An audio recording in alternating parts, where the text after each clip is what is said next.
So let's talk about Manchester City. Manchester City lost for the fourth time in a row in all competitions at the weekend against Brighton and Hove Albion. It's their second loss in a row in the Premier League as well, after they lost against Bournemouth the previous match day. And they are 5 points off the league leaders Liverpool heading into this international break. The citizens are very much going into this international break with their heads very much down. They're not in the best of form, like I just said, and Pep Guardiola has even come out in the media and said, yeah, maybe it's time for someone else to win the title. Maybe it's their time. And I've already done a video that should be out, depending on the platform, either at the same time as this one or at a slightly earlier date, just going over how this might well be Liverpool's title to lose in the Premier League this season. And that is a strong opinion, but it's definitely one you could have, especially with how Man City are looking so shaky. And my question today that I'm going to try and answer is a question a lot of people are probably asking. Why are Man City struggling so much? What is going on here? What's happening? How's this happened? Now, of course, Manchester City have been on an incredible record-breaking run in the Premier League. They were on a club record unbeaten streak before they lost against Bournemouth. They almost went an entire calendar year unbeaten. And their home record is still incredible. They've still got an unbeaten home record. I think they've not lost at home in like a year and a half or something, which is just unbelievable, really. They are superb at the Etihad. But on their travels recently, they're struggling. And you've got to look at these games as well, because I've already mentioned they lost against Brighton and Bournemouth. They were both away games. They lost away against Spurs. I mean, Spurs is a real bogey side for them. A real awkward one for them to face. And they're an awkward side for anybody to face. They can beat anybody on their day, but they can also lose against anybody as well. And we saw that at the weekend as they lost against Ipswich Town, who hadn't won a single game this entire season. They're just that kind of side. They're a real wild card side. And then, of course, they played against Sporting Lisbon as well, that was away in the Champions League. And, coming up against a side like that, Ruben Amorim doing an incredible job of Sporting. They've won every single Portuguese league game this season under him as well. 11 wins out of 11, a perfect record. And they are a really formidable side. And admittedly, I don't think Man City played too badly in that one. I feel like they could have easily won that game. They had chances, they really should have put them away. And Noel Gallagher of Oasis was, of course, in the comms box for that one. And, he ended up giving the commentators a curse, saying, I can't believe how easy this is for Man City. And then his side lost 4-1. But in all seriousness, back on topic, why are they doing so bad? Well, one of the reasons has to be the injuries. Now, in the past, when Man City have had injuries, they've had players that have been able to come in, just slot in, just changing a light bulb basically. World-class player out, okay, that's fine. We've got a world-class player coming back in. They don't seem to have that though this season, or at least not as easily anyway. I mean, you look at their starting lineup against Brighton. Now, I'm not wanting to pick on people. I'm not wanting to say, oh, they're not that great, because there are great players.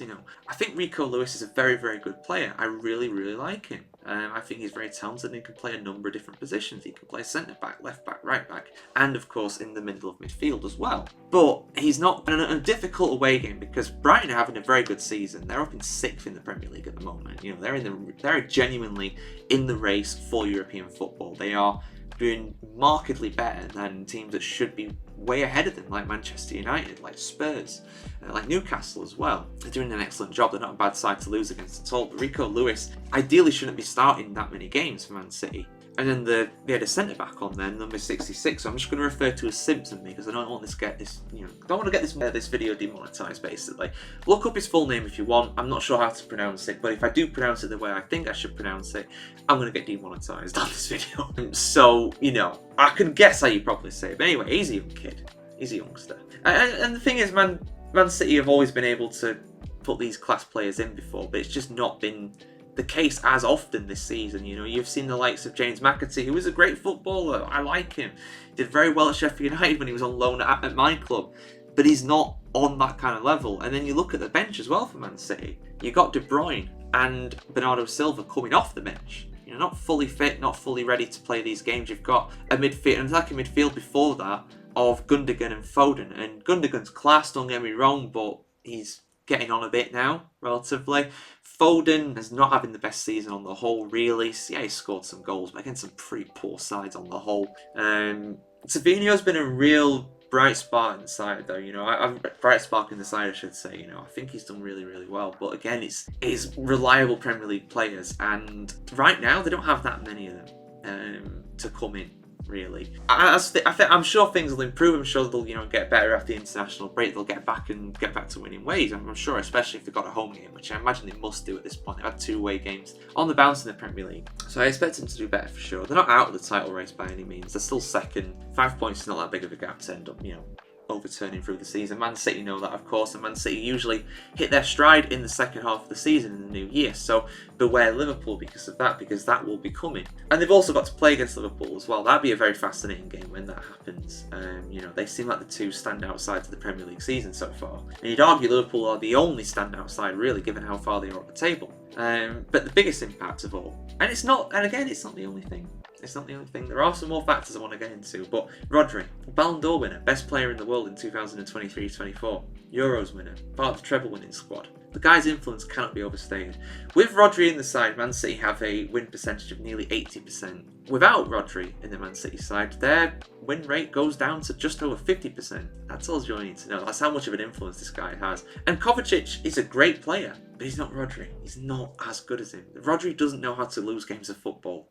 So that's a big factor as well. But I think as well, and this merits a discussion, and I'm not saying that this decision will be one way or the other. I'm just saying, Man City fans, because I know you guys get very touchy about your court cases. I understand it. You're very defensive right now, and your lawyers are doing a great job. But that has to have an influence on these players, right? That has to come into their thinking. It has to also come into the thinking of the manager, Pep Guardiola. It just seems a little different this season. I don't know what it is. There's just something a bit there, because his contract runs out in the summer, and if these court cases, if they go the wrong way, even if Man City appeal out as long as they can, it's going to look bad for the club. And there's a possibility that Guardiola might not want to be associated with them anymore. Might think, you know what, I've had like 10 years here or whatever, I've won 7 league titles or whatever it is. I want to move on.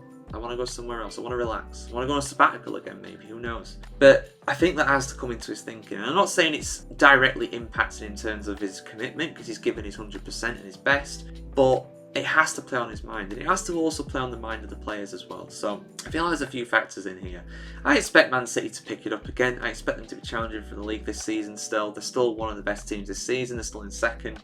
It's not crisis time just yet. But the pressure is on. The pressure is now on. They need to respond after the international break, or things could get pretty ugly pretty quickly. But what do you guys think? Why are Man City struggling this season? What has been behind this in a sense, a record-setting streak of defeats? It's the first time they've lost 4 games in a row since 2006, and Pierce was in charge. Well before the Abu Dhabi state took over Man City, right? Well before that, back when they were a mid-table Premier League club. Ever since they've been title contending teams, even when they've relatively lackluster at times under the likes of Pellegrini and even Guardiola during his first season where he finished like 3rd or 4th. So it's been a long time since they've been this on a run like this. But let us know your thoughts in the comments below, guys. I want to hear what you think. And of course, keep you subscribed to thefootballchronicle.com to see much more content on the beautiful game just like this. Have a good one, guys. See you soon.